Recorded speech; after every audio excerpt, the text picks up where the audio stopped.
my name is Chrissie Hodges, and I am the founder and the executive director of the nonprofit OCD Gamechangers. Thank you so much for joining us today on this video. We're going to talk a little bit about the initiative of the thought leader focus groups that are going to really look at some of the most crucial issues in our community and work together as therapists to be able to figure out the solutions that are just so desperately needed for people all over the world that suffer with OCD. I want to talk a little bit about why we're doing this initiative, but first I want to have Chance McNeely introduce himself, why he's part of this video and part of this project, and why he is really passionate about this cause. Chance. Thanks, Chrissy. My name is Chance McNeely. I am a consultant from the state of Louisiana, and I focus in the political, public policy, lobbying space here in the state, and have worked in Washington, D.C., and really consider myself to be an expert in public policy and trying to solve difficult issues. So when I heard about OCD Gamechangers, it resonates with me for a number of reasons, but I was eager to help Chrissy and help see her or help bring her mission and vision to life. And so happy to join her here today and talk about this new initiative, and hopefully encourage you guys to come out and be supportive. Thank you, and thank you also for all the help that you do with OCD Gamechangers, Chance. Absolutely. So just to let you know a little bit about what we're doing, about 15 months ago, the IOCDF had a conference in Austin in July of 2019, and that was right around the time that OCD Gamechangers formed as a nonprofit, but also was starting to just figure out what the mission and vision was about what OCD Gamechangers wanted to be. So one of the things that we did is we hosted a brainstorming event in Austin and a launch party, and I literally just threw a bunch of invitations out there of going, who wants to get together for dinner in Austin, and Gamechangers will sponsor it, and let's tackle a couple of the issues that our community faces that all of us know are there, but each of us doesn't know how to individually solve.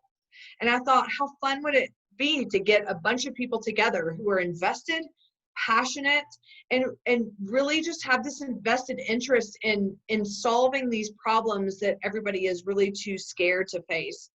And the amount of people that responded was overwhelming. We had about 30 therapists and advocates show up on that night, and we all shared dinner together, and each group or each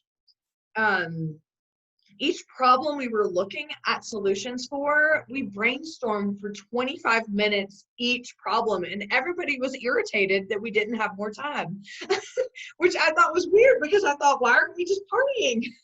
But people wanted more time. They wanted to get their ideas out there. They wanted to collaborate. They wanted to be part of the solution. So from that night, we gathered a ton of information, basically this foundation for problems including financial and cultural barriers to treatment. That also includes logistical barriers and so many other things that prevent people from being able to get exposure response prevention treatment. We talked about some of the issues of training clinicians, training people in your community, and maybe that means mental health centers, maybe that means schools, maybe that means curriculum and academia. Like, how do we get in there and change how people view OCD and how they're treating it? And then another topic was, how do we really create some awareness about how OCD really manifests? As we know in the media, it manifests as hand washing and contamination and organizing, when in reality, so many people suffer with intrusive thoughts and mental rituals. And so we brainstormed these 3 problems, and the solutions were out of this world. Like just an amount of ideas and the creativity and the coming together and people willing to do stuff. It was really inspiring. So what we've kind of done is we're going to do an extension of that launch party brainstorming sessions here in our thought leader focus groups. We're going to take 3 different topics. We're going to take the financial and cultural barriers. We're going to take the training and changing the curriculum in academia. And we're also going to start building a resource and referral network here at OCD Game Changers. And we're going to do this in our community via word of mouth. So we know it's coming from experts. We know it's coming from people that know that these resources are accurate, because that's one of the things in our community that we face that really set people back. And Chance tonight is going to talk a little bit about how he was impacted by going to therapists that didn't know what they were doing and used the wrong modalities, and not even knowing he had OCD for so long. And so he's going to be that testimonial on this video to talk about how important these initiatives are, and how if we had that information out there, which we are going to pursue through OCD Game Changers, people will not suffer as long as Chance did. So Chance, do you want to take over? So first, I just want to give you kudos for the very courageous and bold manner in which you operate OCD Game Changers. The title is very fitting, and while it may not always be easy to accept the praise, I'm here to give it to you, and I want you to know that you deserve it. But I'll move on to not make you uncomfortable. As I said before, my business, Premier Policy Solutions, it's a consulting firm that focuses in the political public policy lobbying arena. I do a lot of work. I used to run a nonprofit, and so I also help nonprofits achieve their goals, and I'm happy to lend some support to Chrissie and her worthy cause here. I lived with OCD my entire life, I would say. My earliest memories are OCD. And so I guess as a child, it kind of manifested as scrupulosity, and, I had to pray a certain way at night or my whole family was going to die or something. AIDS was really big in that time. And so it's, somehow my prayers were directly tied to my family members getting AIDS. Doesn't make a lot of sense, but it made sense to me at the time. So throughout, childhood, that it kept evolving. I mean, everyone's heard if you're watching this, you know the story and you know how it goes. But over time, it changed a lot into harm and got into the sexual arena, which is always a lot of fun. Not really, but it definitely hung out there for a good decade or more. But all the while, like, to anyone who knew me, they would have never thought that I was suffering. I was an overachiever, particularly in high school, and then that carried on into my profession. And really, I moved to Washington, D.C. I worked on Capitol Hill. I came back home, worked for the previous and current governor of Louisiana, and was really just from a career perspective, really doing things that I thought was important. It gave me a lot of fulfillment, but all the while I had no idea that I was just really suffering every day from OCD. I would have never thought that I had OCD. I'm not clean. You can kind of see that behind me. Like, there's that's what I thought it was, and I certainly didn't know that it could manifest the way that it did, despite what I want to talk about, which is, in many respects, me having just about every privilege that society could offer to a person. I'm very aware, I've always been aware that I'm a white male, and that, while that doesn't guarantee that I'm going to have the best life ever, it does offer me some of society's privileges that many people don't get to enjoy. And so, probably around the time I was 29, my OCD was really out of control, and I thought that I was, losing it. And at the, really forced with no other option, I sought help. That was a really shameful time for me. I was stigma was a huge problem. I did not want to be, professionally, how could I, be labeled as that and continue my career or whatever you can imagine. I had the negative thoughts. And so when I finally got the courage to go get help, I knew nothing about it despite my, good education and everything else. I didn't know what to do. So I just went to Google and tried to find somebody who said that they treated OCD. To my surprise, there were a lot of people that said they treated OCD. And so I was like, oh, this would be great. I'll just go see this guy. And so I did. And, certainly good intentions, but it was essentially just talk therapy. And I kind of even had done my own research. I mean, I'm kind of a researcher by trade. So I thought that I knew what I had, and I thought I knew that I needed ERP. But when the person with a PhD behind their name, said no, well, I very easily retreated from what I thought, I knew. And so it's called the doubting disease. So if you tell me that I don't need ERP, I'm like, oh, you're probably right. So at the end of the day, I stayed with that therapist for a while, and I got progressively worse. I'm not going to say that I was suicidal, but I definitely was having a lot of ideation that I'd not really experienced before, and things were just getting considerably worse, and not what I would hope, what you would expect to see after you finally, had the courage to go get help. And so, not really knowing how to advocate for myself, I just went and saw a different person who said they could treat OCD.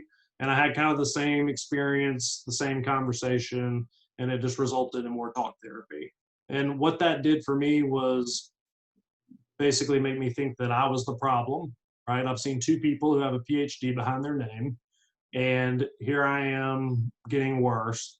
Well, clearly, like, this is not, I can't be helped, because these people will know what they're doing and they're educated. And I felt very small, and I certainly didn't know how to advocate for myself.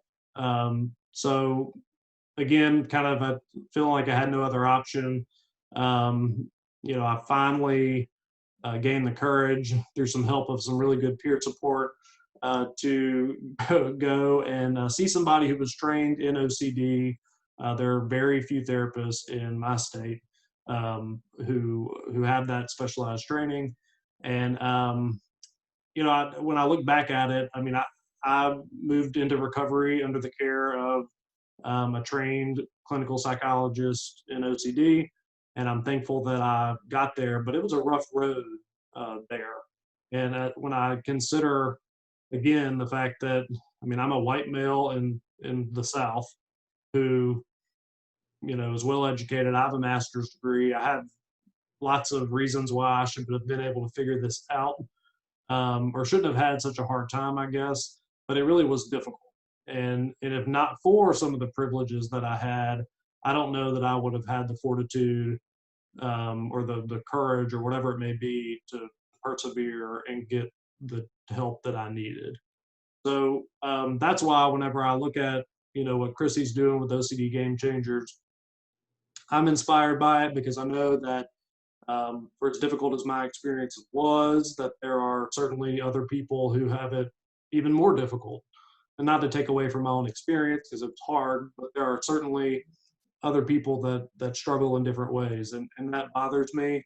It's one of the reasons I actually, I'm the first consumer member, or public member, I like to say, of the Board of Examiners of Psychologists in Louisiana, which has been a really good experience. And I've gotten to meet a lot of psychologists and learn, about their perspective and what the challenges are that they see and that they face. And so, yeah, I'm happy to take all of that experience and try to help Gamechangers and Chrissie, and hopefully many of you therapists out there who recognize the issues. And I'm sure you see people just like me who face similar challenges. We can do better as a society, but it's not going to happen unless you kind of take the bull by the horns and make it happen yourself. And so I'm eager to do that, and I look forward to working with you folks to try to move the needle in the right direction. Thank you. And thank you for sharing your story. And thank you for all the support that you give to OCD Game Changers. Happy to do it. I wouldn't have been happy to do it a year or two ago, but I'm in a good place now. So if you're in watching this video, I'm sure as a therapist, you have heard Chance's story over and over and over. This is unfortunately the lived experience of so many people. And as he also mentioned, even when we're living with so much privilege in a way to be able to think that the path should be paved to being able to get the right treatment, and I found out what it is, and life could be good. Think about how many other people aren't able to do that because they do not have the same privileges that we do, which is why one of our focus groups is cultural barriers, which is why we're dedicated to being able to start these hard conversations on how do we reach people with OCD who have the same experiences that Chance had, who had the same experiences that I have had, that probably majority of your clients have had.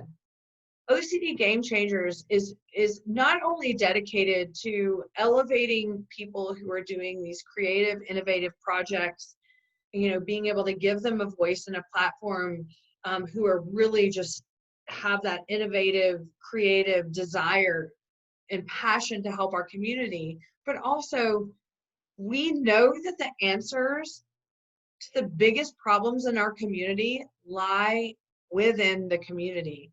And you are part of that. You are the brains behind the therapy modalities, the passion and whatever creativity that you have in order to find people and help give them hope and give them the help that they need. So this is why these focus groups have been created. We're going to continue these quarterly. Just to give you some logistics, when you sign up for the thought leader focus groups, it's a minimum of 3 months, so it's a quarter investment, $30 per month. And with this, the benefit that you get not only is your name as part of these solutions that we will come up with in the next couple years as we work on these every quarter, but also the networking and being able to develop relationships within the community. Right now, we had all these events planned for OCD Game Changers and they were derailed by COVID. You had events you were going to go to, those have been derailed. And I know in our community, the energy is really important to be around each other and to be able to thrive and seeing each other and helping to remind each other why we're doing this and garner energy from each other. So this is what these groups are for you to connect to therapists all over the nation and internationally, and to be able to come up with solutions and also network and also feel like you belong in this community because you do. So over the first month of these focus groups, this is how it's going to go. We're going to have the 3 different focus groups, and you'll meet once a month. And we're going to start with the foundation that was created in Austin, but all ideas are welcome. And we'll continue to build initiatives. If we need to fundraise, OCD Game Changers will absolutely do that. And every single step of the way, we are going to take whatever solutions you feel are the best, and we are going to support that. And each quarter we'll come up with a newsletter with all of the solutions, the ideas, the initiatives you come up with, and then we'll build off of that each quarter until every single problem is solved.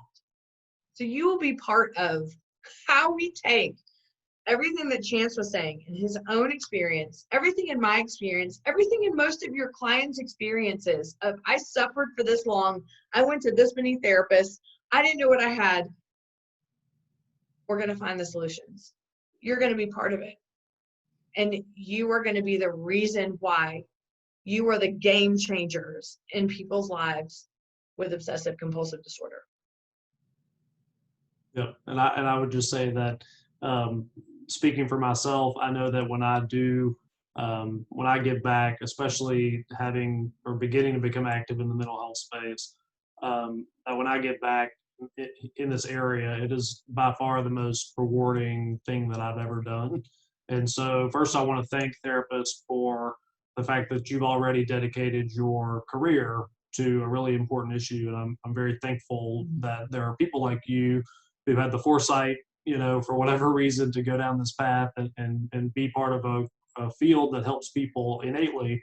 And so I hope many of you will consider it a calling to step forward and really try to be bold like Chrissie and solve some of these difficult problems, because they are difficult. And just look, I'm a public policy person.